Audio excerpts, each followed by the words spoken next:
Easy লার্নিংয়ে আপনাদের সবাইকে স্বাগত। আজ আমরা একটা খুব সাধারণ প্রশ্ন নিয়ে কথা বলবো। আমাদের চারপাশের পদার্থ কি বিশুদ্ধ? প্রশ্নটা শুনতে খুব সহজ লাগলেও এর পেছনের বিজ্ঞানটা কিন্তু বেশ মজার আর অবাক করার মতো। চলুন এই রহস্যটা আজ সমাধান করা যাক। আমরা তো দোকানে দুধের প্যাকেট, ফলের রস বা মশলার প্যাকেটের গায়ে বড় বড় করে পিওর বা বিশুদ্ধ লেখা দেখি, কিন্তু আমরা যাকে বিশুদ্ধ বলি একজন বিজ্ঞানীর কাছে তার অর্থটা কিন্তু অনেকটাই আলাদা। তাহলে চলুন প্রথমেই এই ব্যাপারটা একটু পরিষ্কার করে নেওয়া যাক যে বিজ্ঞানের চোখে বিশুদ্ধ কথাটার আসল মানেটা ঠিক কী। মজার ব্যাপার কি জানেন, আমরা সাধারণত বিশুদ্ধ বলতে বুঝি যাতে কোনো ভেজাল মেশানো নেই, কিন্তু বিজ্ঞানের ভাষায় বিশুদ্ধ পদার্থ হলো সেটাই যা শুধু এক ধরনের কণা দিয়ে তৈরি, মানে একদম 100% একই রকম কণা। ঠিক তাই, যেমন ধরুন দুধের কথা।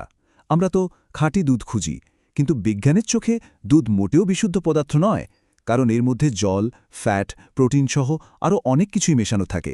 তাই এটি আসলে একটি মিশ্রণ। তাহলে মূল কথাটা হলো, একটা পদার্থকে তখনই বিশুদ্ধ বলা যাবে যখন তার প্রতিটি কণার রাসায়নিক ধর্ম হুবহু এক হবে।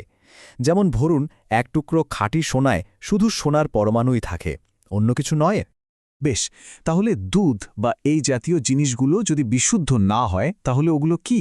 এখানেই চলে আসে বিশুদ্ধ পদার্থের ঠিক উল্টো ধারণাটা, মানে মিশ্রণের কথা। চলুন দেখি এটা কি। সংজ্ঞাটা কিন্তু খুবই সহজ।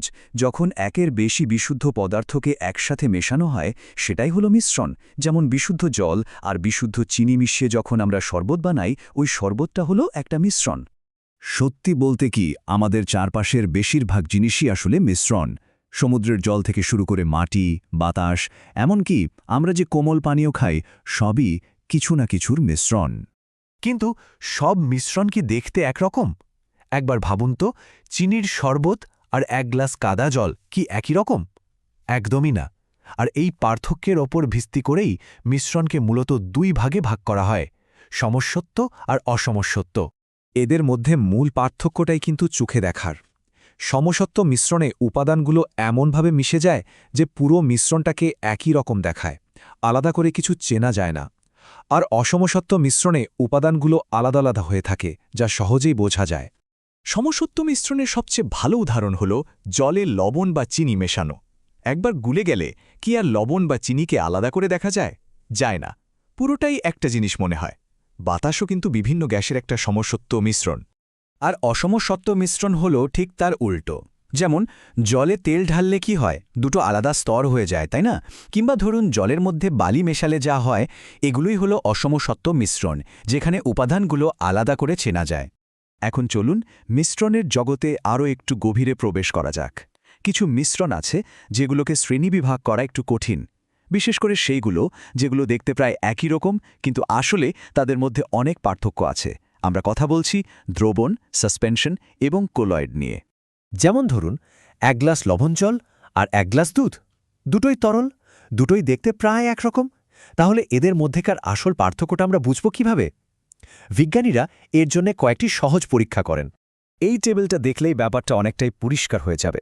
মূল পার্থক্যটা তিনটে জায়গায়: কণার আকার, মিশ্রণটার সময়ের সাথে থিতিয়ে পড়ে কিনা, আর সেটার মধ্যে দিয়ে আলো গেলে কি হয়।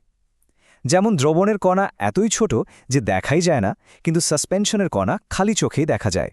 আলোর এই পরীক্ষাটার একটা দারুণ নাম আছে, টিন্ডাল প্রভাব বা টিন্ডাল এফেক্ট। কলয়েড আর সাসপেনশনের কণাগুলো যথেষ্ট বড় হওয়ায় তারা আলোর পথটাকে দৃশ্যমান করে তোলে, ঠিক যেমন কুয়াশার মধ্যে দিয়ে গাড়ির হেডলাইটের আলো দেখা যায়। এই পরীক্ষাটায় একটা দ্রবণ আর কলয়েডকে আলাদা করে চিনিয়ে দেয়। তাহলে যে কোনো তরল মিশ্রণকে চেনার জন্য এই সহজ ধাপগুলো মনে রাখলেই হবে। প্রথমে দেখুন উপাদানগুলো আলাদাভাবে বোঝা যাচ্ছে কিনা। যদি যায় তাহলে ওটা সাসপেনশন, যদি না যায় তাহলে ওর মধ্যে টর্চের আলো ফেলুন। আলোর পথ দেখা গেলে ওটা কলয়েড, আর না দেখা গেলে ওটা হলো আসল দ্রবণ। আচ্ছা, অনেক তো জানা হলো, এবার একটা ছোট্ট পরীক্ষা হয়ে যাক। কি বলেন? দেখি তো বিষয়গুলো কতটা পরিষ্কার হলো।